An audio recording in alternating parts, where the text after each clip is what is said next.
बच्चों, आज का जो विषय हमारा है बीजीय व्यंजक। इसकी चर्चा हम गणित की चर्चा के दौरान हल्का फुल्का किए हुए हैं। आज मूल रूप से बीजीय व्यंजक के बारे में ही हम लोग चर्चा करते हैं। बीजीय व्यंजक प्रायः इस तरह का एक्सप्रेशन होता है, जिसे हम एक लिखते हैं 3x या सीधे लिख दिए x स्क्वायर, कुछ भी। ये x जो है अननोन क्वांटिटी है, अज्ञात राशि है। इस व्यंजक में इसको चर कहा जाता है, x को चर कहते हैं। और 3 जो इसके साथ गुना है इसको अचर कहते हैं, कांस्टेंट। अंग्रेजी में इसको कांस्टेंट, और ये वेरिएबल।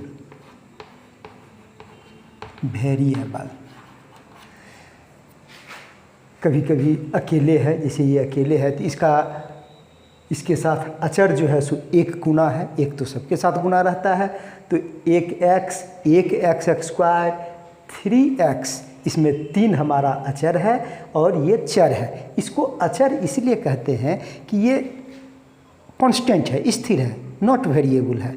मतलब हुआ कि 3 का वैल्यू यहाँ पर जितना है, किसी दूसरे एक्सप्रेशन में भी इसका वैल्यू 3 रहेगा, और कहीं भी ये हर समय इसका वैल्यू 3 ही रहेगा। लेकिन x का मान परिवर्तनशील रहता है। हम लोग कभी कहते हैं ना, माना पिता की उम्र x वर्ष है तो पुत्र की उम्र हो जाएगी x माइनस 25 वर्ष, कुछ इस तरह से हम लोग मानते हैं। अब x क्या है सो हमको पता नहीं है, वो 30 वर्ष भी हो सकता है, वो 50 वर्ष भी हो सकता है। तो इस तरह से हम लोग ये x चर है, परिवर्तनशील है, वेरिएबल है, इसलिए इसको चर कहते हैं। और 3 जो इसके साथ गुना है इसको अचर कहते हैं, कांस्टेंट कहते हैं। दूसरी तरह से इसको कभी कभी ऐसे भी कहते हैं, ये इसका कोएफिशिएंट है। x के साथ जो गुना है इसको गुणांक भी कहते हैं। जो अंक गुना है इसको गुना का अंक, ये गुणांक हो गया। इसको अंग्रेजी में कोएफिशिएंट। तो क्लियर है कि यहाँ हमारा 3x में कोएफिशिएंट हमारा 3 है, x में कोएफिशिएंट हमारा 1 है, x स्क्वायर में कोएफिशिएंट 1 है।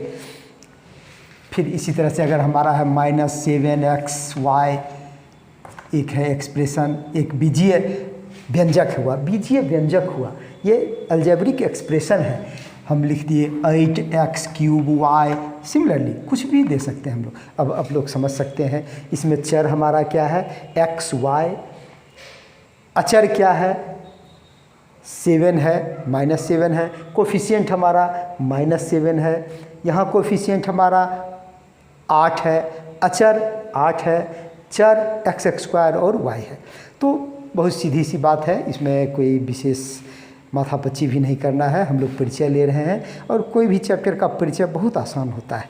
इसलिए हम ये कहेंगे कि अभी हम लोग जब ये बीजीय व्यंजक को पढ़ रहे हैं तो थोड़ा सा ध्यान से पढ़िए और हर वीडियो को देखिए। आपको हम वहाँ तक पहुँचा देंगे जहाँ तक कि आप स्वावलंबी हो जाएंगे और अपने से पढ़ करके, किताब समझ करके और सॉल्व कर सकते हैं, वहाँ तक हम पहुँचा देंगे। तो यहाँ हम लोग बीजीय व्यंजक का एक छोटा सा परिचय लिए। अब आगे और आते हैं क्या क्या ये कहता है।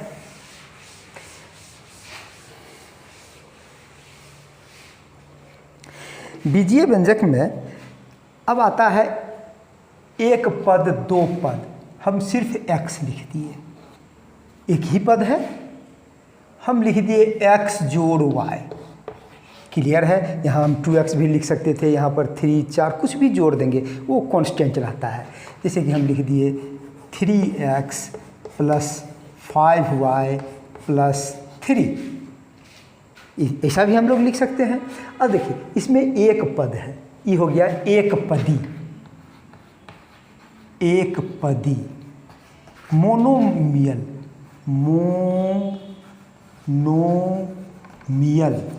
मोनोमियल। दूसरा को कहते हैं द्विपदी।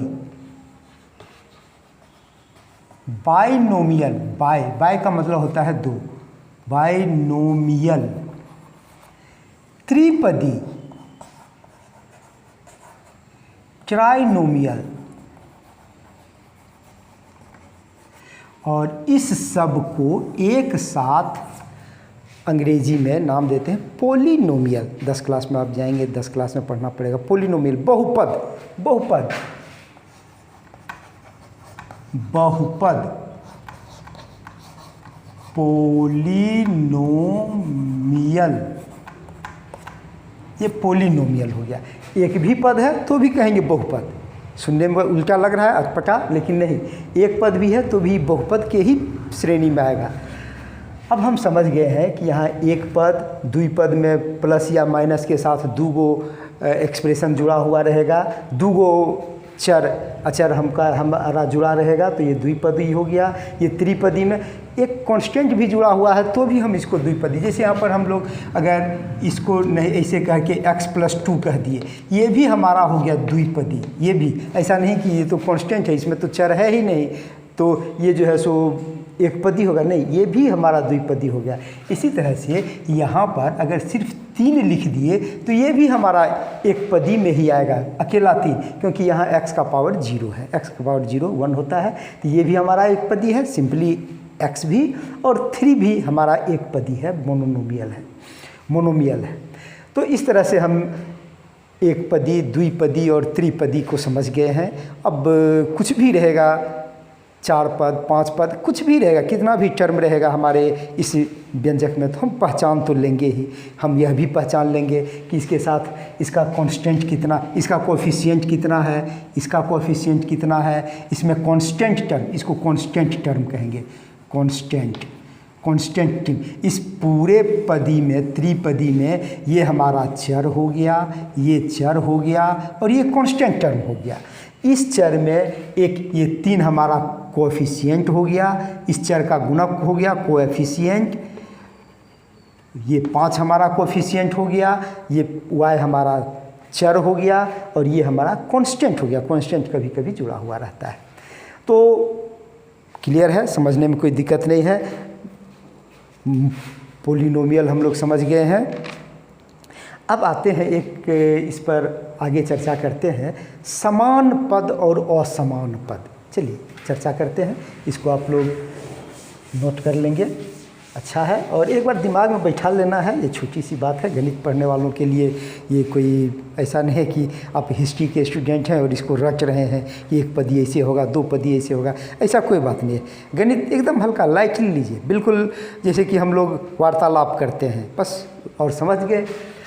आगे हम लोग देखते हैं, जैसे हम लोग लिखे 3x माइनस 4x, इस सभी में चर हमारा एक समान है, तो इसको समान पद हम लोग कहेंगे। ये हो गया समान पदी, एक समान पद, समान पदी हो गया, समान पद है। इसी प्रकार अगर हम ये एक एग्जाम्पल हो गया। दूसरा एग्जाम्पल हम लोग ले सकते हैं, जैसे कि हम लोग लिख दिए xy minus xy minus 7xy, यहाँ पर हम लोग 8 लिख दिए, कोई बात नहीं है। ये सभी हमारा समान पद है।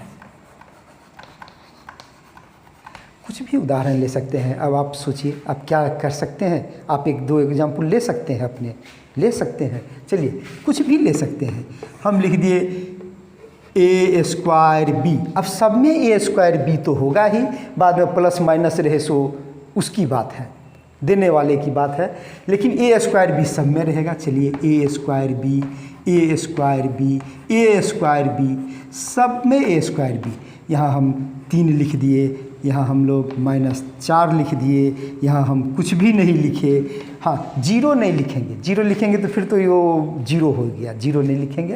यहाँ हम 8 लिख दिए, यहाँ हम कुछ भी नहीं लिखे, तो a²b 8a²b -4a², थोड़ा हटा देते हैं, -4a²b 3a²b, सभी हमारा समान पद है। समान पद का मतलब हुआ कि इस सब में हम लोग जोड़ घटाव कर सकते हैं। अभी हम लोग जोड़ घटाव की भी चर्चा कर लेंगे कि जोड़ घटाव हम लोग कैसे करते हैं।